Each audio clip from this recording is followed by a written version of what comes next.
Bismillahirrahmanirrahim. Assalamualaikum warahmatullahi wabarakatuh. So today our group present on Abdul Rauf Al-Sinkili.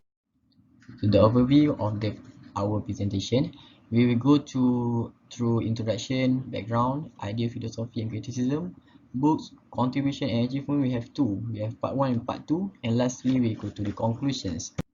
Alright, for the introductions, in the 16th to 17th century, Aceh was a strong empire that was led by Sultan Iskandar Muda. So his empire also included Sumatra and Malay Peninsula like Pahang and Kedah. The harbour of Bandar Aceh became an international harbour for traders from Asia, Middle East and Europe until being a most influential Islamic empire during that time. So we can see that empire of the Sultan led by the Sultan Iskandar Muda is very strong. But what happened in 1629, the Sultan was lost during war with Portuguese and Aceh. Empire became worse and declined. Later, the teaching of Wujudiyah in Aceh that was brought by Sheikh Hamzah Al-Fansuri and Sheikh Shamsuddin Al-Sumatrani spread in Aceh.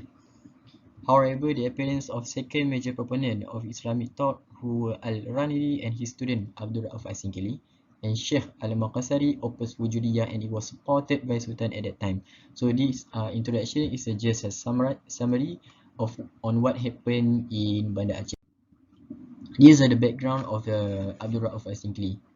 His name was Abdul Rauf bin Ali Al-Jawi Al-Fansuri Al-Sinkili. Abdul Rauf is a Malay descent from Fanso, Sinkil. In a modern word, we call it as a Sinkil, Sinkel. And he was born at Sinkil, North Fansur, West Coast Sumatra in 1615. Abdul Rauf Al-Sinkili was known as a Tengku Syiah Kuala. Syiah doesn't mean refer to any teaching like a Syiah from Iran, from Iraq, but Syiah in Bandar Aceh, they refer it to Sheikh.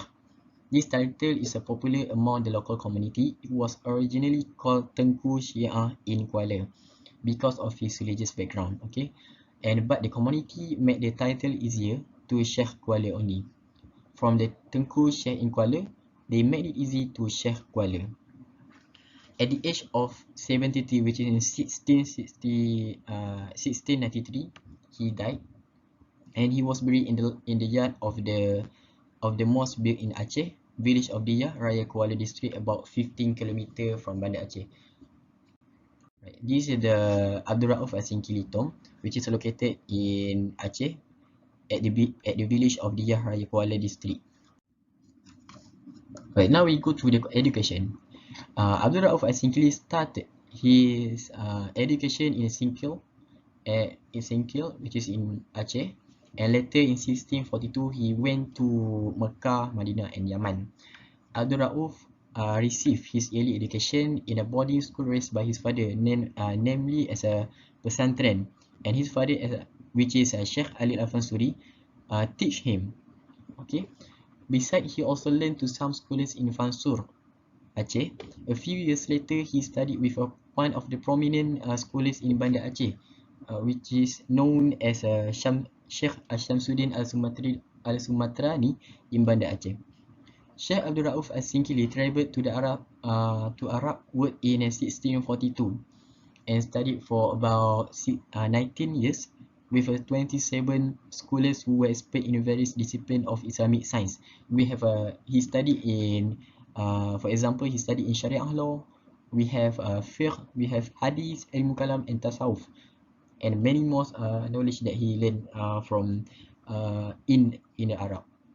Okay, he travelled to almost all Arab countries like Doha, Yemen, Jeddah, Makkah, and Madinah to gain the knowledge.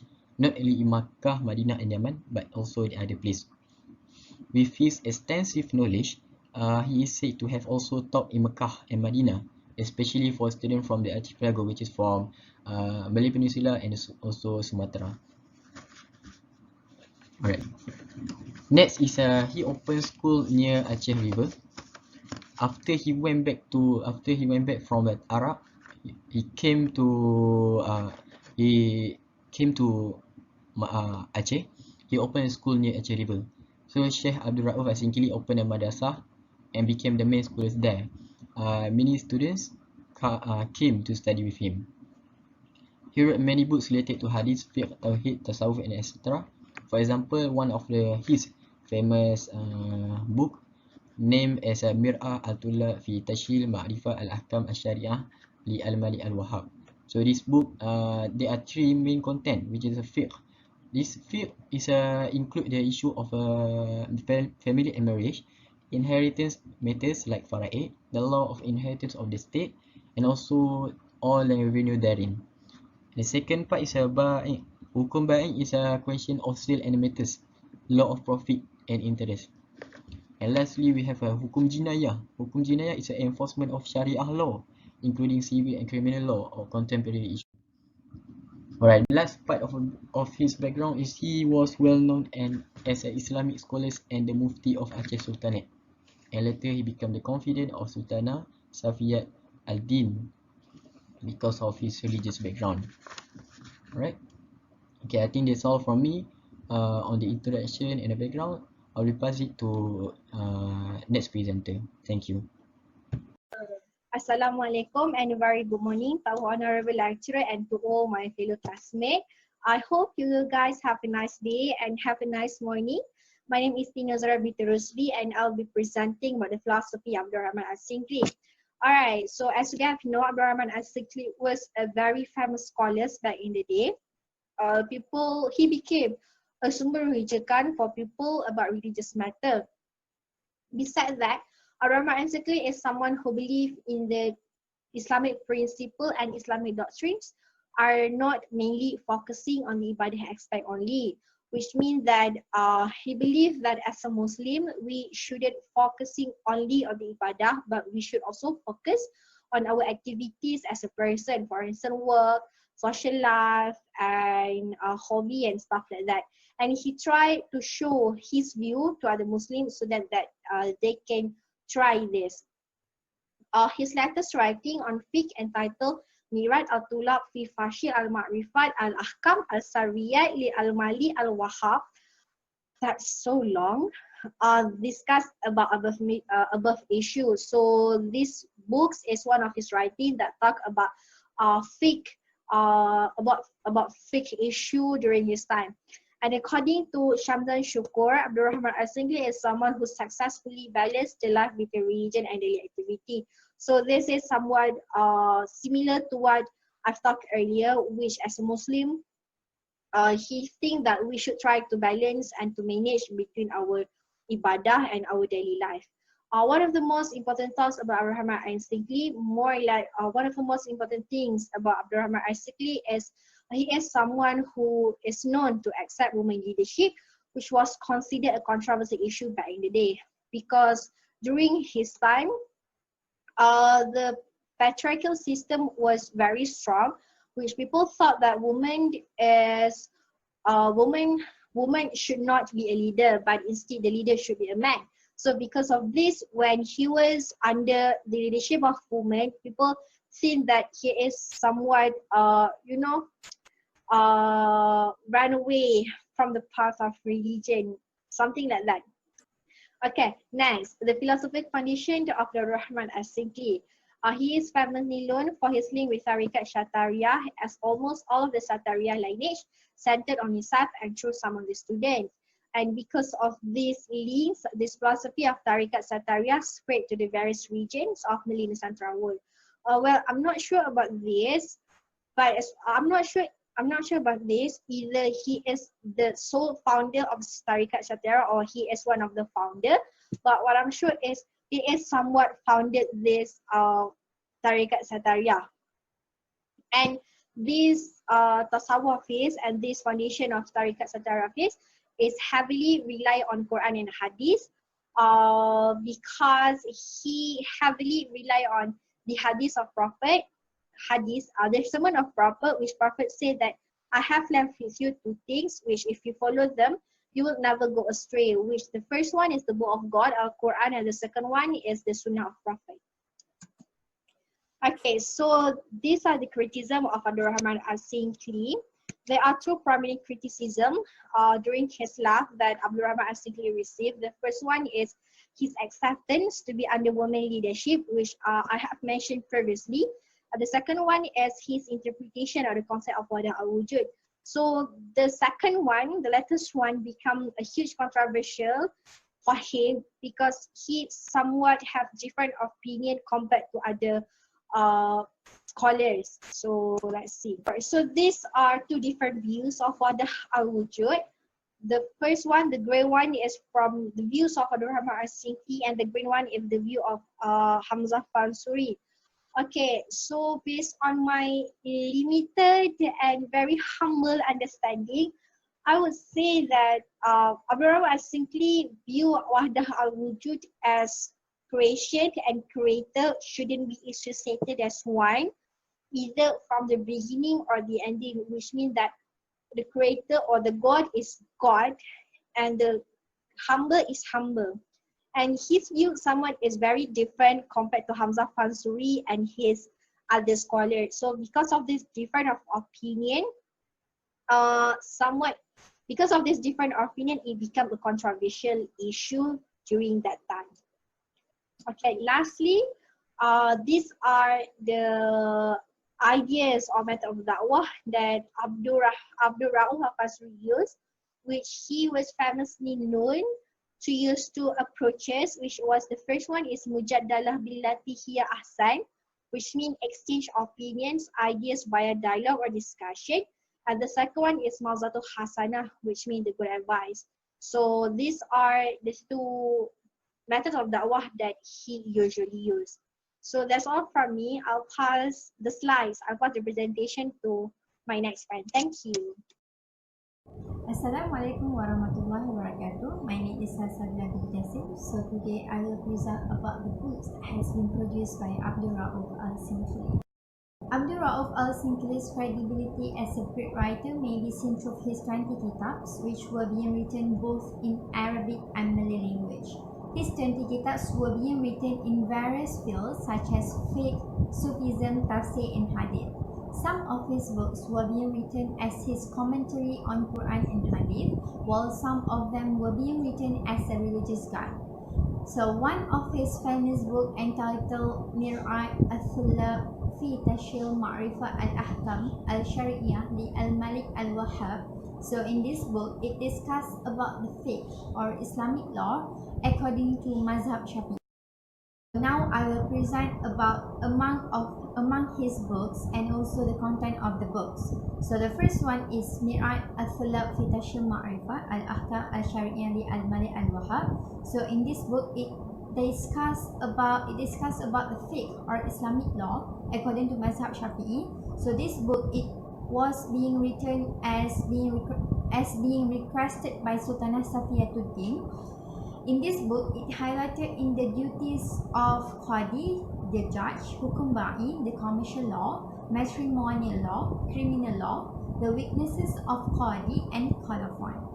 However, in the large part of the content of this book, it mentioned about the commercial law, which is Fiqh al-Mu'amalat, in which it focused on usury, mortgage, offer and acceptance, prices, sale of land, and many more. And then the smaller part of this book, it mentioned about the section of criminal law, in which it focused on the content of fines, apostasy, hudud punishment, animal slaughter, and many more. And then the second book is that Tafsir Tarjuman al-Mustafid. So Tafsir Tarjuman al-Mustafid was known as the first Quran that was written in Malay, in which it was written in Jawi script. It has been reviewed and translated from Tafsir Anwar al-Tanzil wa Asrar al-Ta'wil by Abdullah bin Muhammad Shirazi al-Baidawi. So the translation is important during this time as it is to improve the understanding of Al-Quran by people in Malay Archipelago, because before this it becomes difficult for the Muslims to understand the content or the meaning of the Quran, as only few of them can understand the Arabic language. Okay, the third book is that the book of Sharah Latif ala Arba'in Hadithan li al-Imam al-Nawawi. So this kitab is actually the Sharah 40 Hadith of Imam al-Nawawi's work. It was the first 40 Hadith that arise in the archipelago. So Abdul Rauf Al-Sinkili has translated this book into Malay language, which has been written in Jawi Pasai. So the content of this book, it does mention about it deals with the basic and practical duties of Muslim. Okay, these are among the title of the books that has been produced by Abdul Rauf Al-Sinkili. So as you can see that most of his books has been written in Malay language.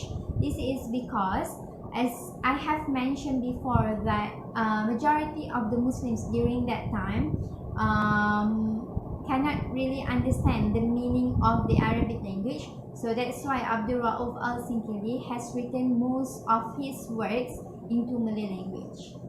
So that's all from me. Thank you. I will pass to the next presenter. Okay, Bismillahirrahmanirrahim. Assalamualaikum warahmatullahi wabarakatuh. So we continue with my part, which is the contribution and achievement of Abdul Rauf Al-Sinkili, part 1. But before that, I would like to introduce myself. My name is Muhammad Al-Fakrudi Min Hassani, 4-year first semester, and yeah, we continue.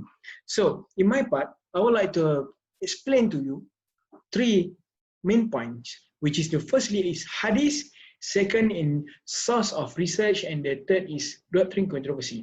So we go to the hadith part.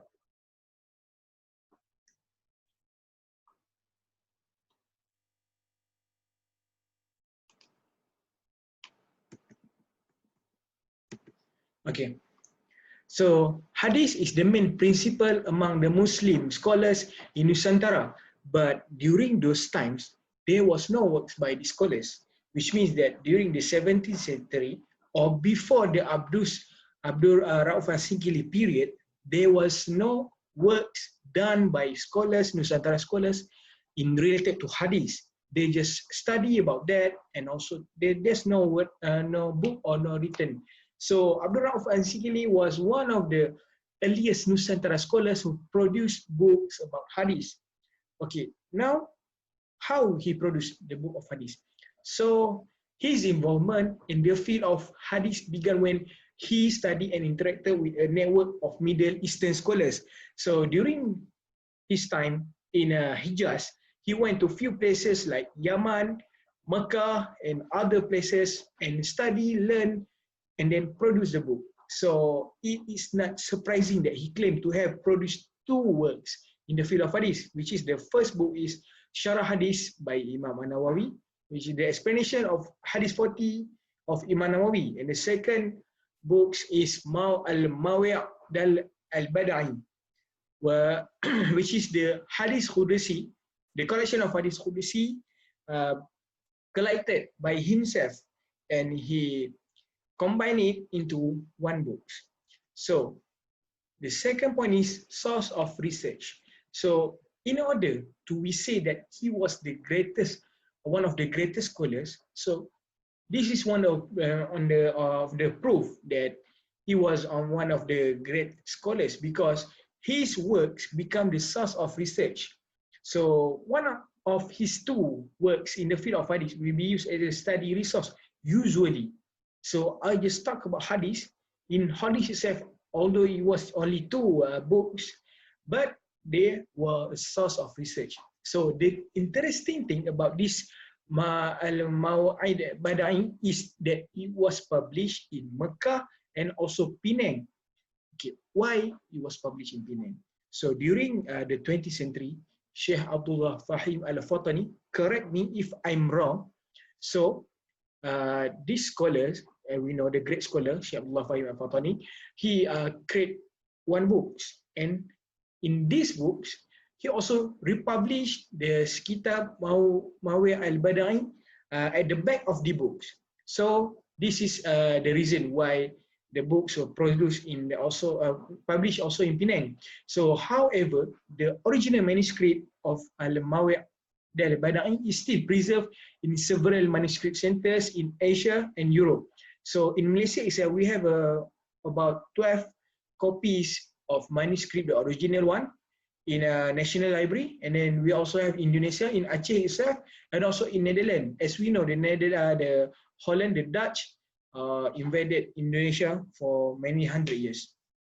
So Al-Sinkili overall work on whether fiqh, tasawwuf or tafsir has been the object of study. So this is the example of the works that use the Al-Sinkili books to as a reference. So firstly, penulisan kitab hadis pada Pusat Kajian Islam di Nusantara pada abad 17 by Syamsul Huda, and the second same, and the third also these works by non-Muslim person Peter Gregory Riddell in 1980.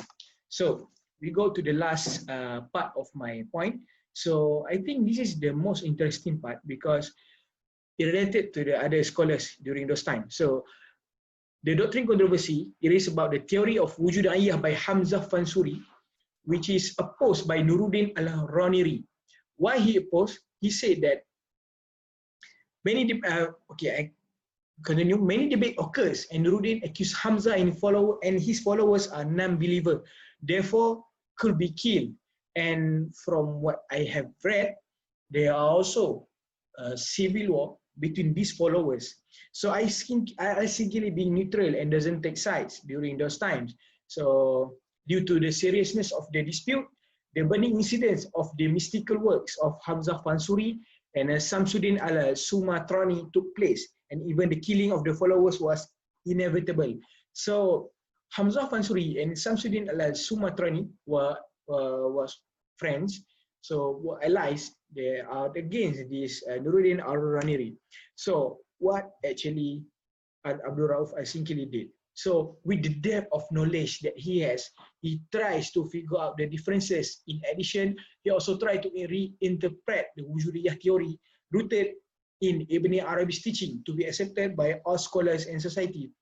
Okay, when he reinterpret or rewrite the theory itself from his knowledge, as I read, even the orthodox, which is the people who never accept the new teaching, they can open their heart to accept what is written by this Abdul Rauf Al-Sinkili. So, and after the end of time, this dispute was settled. Everything because of Abdul Rauf Al-Sinkili. So that's all for me. Thank you. Assalamualaikum warahmatullahi wabarakatuh. My name is Nafiza, and I will continue to the part contribution and achievement of Abdul Rauf Al-Sinkili part 2.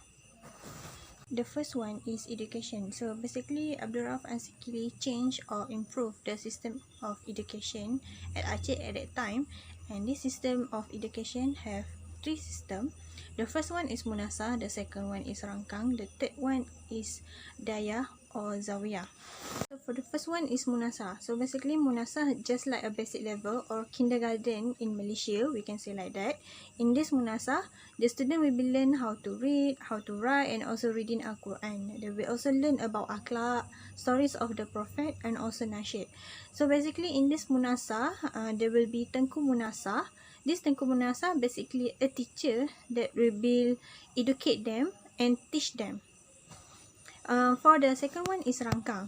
So this Rangkang basically is just like a place to stay but also a place to study. So according to the Snert Horjan, I bet everyone know who is Snert Horjan. Snert Horjan is a Dutch scholar that come to the Aceh to study about Aceh and Islam at that time. So according to him, this Rangkang basically just like a house but only can afford 3 to 6 students only. So as I said before, this is also a place for students to study. So in this Rangkang, it's just like primary school, we can say like that in Malaysia. So in this Rangkang, student will be learn more to the higher level like fiqh, tauhid, tasawuf, tarikh Islam, and also geography and science. Just like Munasah before, this Rangkang also have Tengku Rangkang. Just like Munasah, this Tengku Rangkang also can be called a teacher for them.